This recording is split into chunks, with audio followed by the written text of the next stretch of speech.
Offense continued to battle.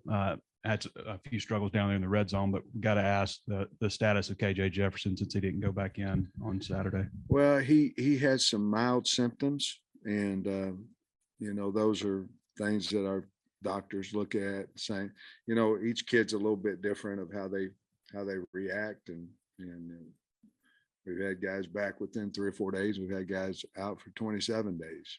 So he's kind of a wait and see, to be honest with you. Just confirming that means KJ's in concussion protocol. I didn't say that. Anybody else?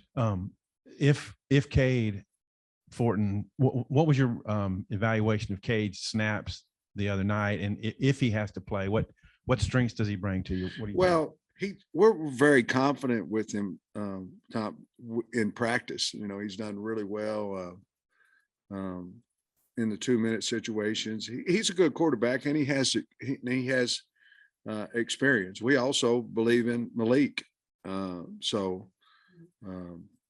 If anything happened there, we still think we have 2 really good quarterbacks that can. They're certainly different, even though Cade can run a little bit as well. He would probably be looked at more as a passer and Malik more as a runner, but that's really not true. They both can do either. Coach, I know usually when there's an injury, you'd like the player to be able to return, have a day or so of practice. Can't remember what you generally like, but does that apply for KJ? Is there a day you like to have him back at practice for him to be able to play this weekend? Wednesday's always our day. They have to do something on Wednesday, or we pretty much count them out for the game. Wednesday's that day. And you mentioned that Fortin's been your number 2 quarterback for a few weeks now. What is Malik's role going forward? And does he maybe do more receiver, or how does that change? Well, he's a quarterback. I mean, he's a quarterback as well.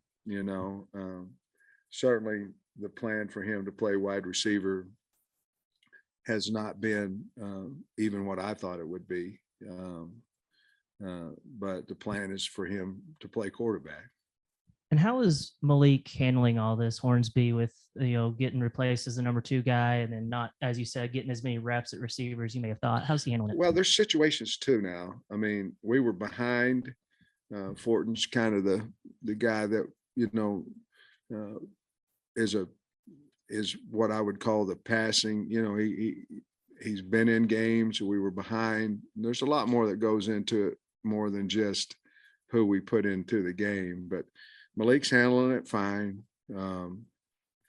I visited with him today, and he's fine. He'll be fine.